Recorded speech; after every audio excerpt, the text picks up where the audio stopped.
Hey everyone, my name is Wildzilla, and today we're going to be taking a look at the SH Figure Art. Wait a second.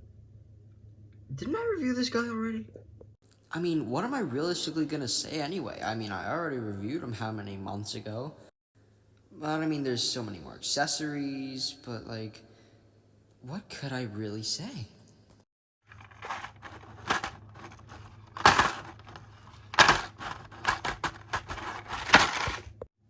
The painting and sculpting on this guy is pretty good. The paint is very clean and it is very well done. I would like to remark that his eyes have a little pattern, which is quite cool. Let's also acknowledge his pupils.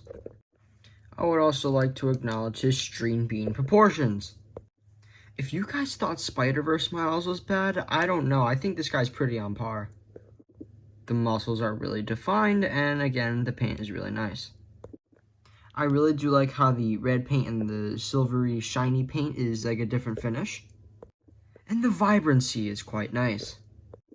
But when it comes to paint chipping, especially around like these legs, I would be more careful because you can't really copy the finish. I mean, unless you're an expert painter. I would also like to note how well done the color timer looks. I really can't tell if it is transparent, but it looks transparent. But his eyes are. I don't know if you could see it through my light, but his eyes are transparent, which I quite like. And oh boy, do I love my transparent things. But there's really not much new I could tell about the figure. I already covered the original version. But there's really not much new I could tell about the figure. I already covered the original version. But what is new are these accessories. See, now the original figure only came with chopping hands, relaxed hands, and a red color timer piece. But with this version, you get even more.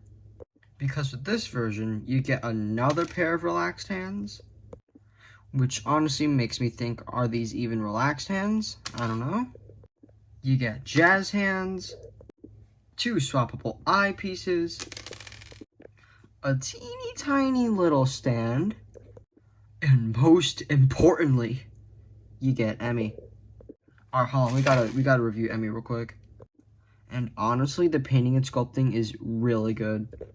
For her size, she's actually she's like really clean. They even got that little blush on her cheeks if you really look at it. Like it's not really picking up too well on my camera, but it's there. No blemishes or anything on these Titanosaurus-like fins. But if I were to complain about one thing, her eyes kind of make her look a little dead inside. You see, I get the scaling, like I really do. It's just a little nitpick, but like, if you really look at the little minifigure and how she actually looks in the movie, yeah, it's kind of crazy actually. But we still got to talk about one more thing: the articulation. Emmy has a ball joint at the head. She can look up that far and look down that far. Her arms are on a slight swivel. They can move back about that far. Her legs are also on a swivel.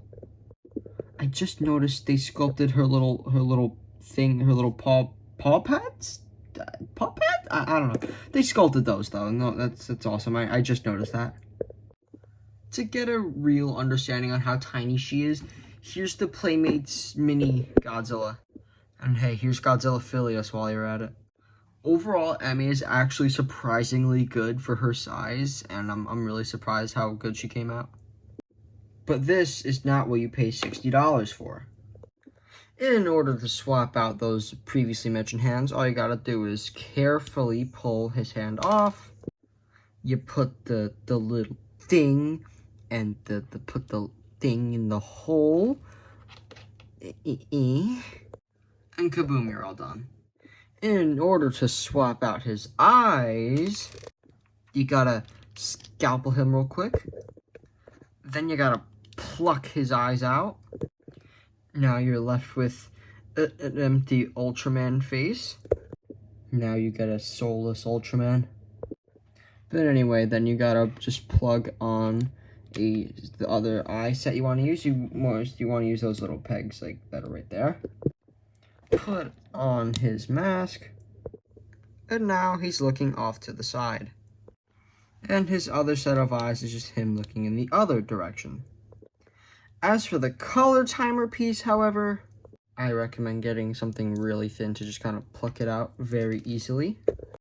And now you have the red one on, but let's be honest, no one displays him with this. I mean, unless you just so happen to have two of them to keep one on blue mode and one on red mode. But that's beside the point. What is a figure without its pose ability? You got a ball joint at the head. I'm pretty sure this is a double ball joint. You can look up that far and look down that far. His neck is also on a ball joint, so he has unlimited motion. And now you can make him look like GMK. Arms can move out. There is a butterfly joint in both arms. You got a bicep swivel. You got a bend at the elbow. Ball joint in his hand, and there is a little hinge, so you know he can... He has two ball joints, one down here, one up here, and he has some okay movement, not the best, but it's still there. His legs can kick up about that far, and that far with the drop-down legs. You have a limited thigh swivel. I really wouldn't do this, because I think that's how you chip the paint. And the drop-down legs, as I mentioned. You get a double bend at the knee, and a ball joint in his foot. And there is a little hinge joint in there. And he has an amazing pivot. And lastly, he has a toe joint. Now let's get into some size comparisons. Here he is next to a Bandai Movie Monster Series figure, an Action Figure Series figure, an SH Monster Arts figure, and lastly, a Hiya Toys figure. Overall, Ultraman still is awesome. I do kind of wish they included the little disc thing and the Specium Beam. Oh, wait, that comes with Ultra Dad. Regardless, I am still happy with this release, although I kind of wish they got rid of that other cheaper version. And you know what, actually, this guy needs to get replaced.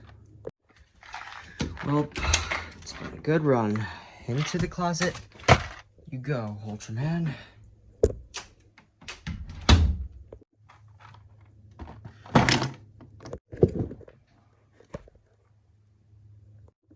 Hello everybody, it's Wild. Sorry for being dead for the past how many months? If I'm being honest, I just didn't have any motivation to post. But I'm on summer break, so... don't worry, we got some stuff to review. And if you want to see those reviews, you should subscribe to the channel. And, I guess I'll see you in the next review on, like, Wednesday or something, I don't know.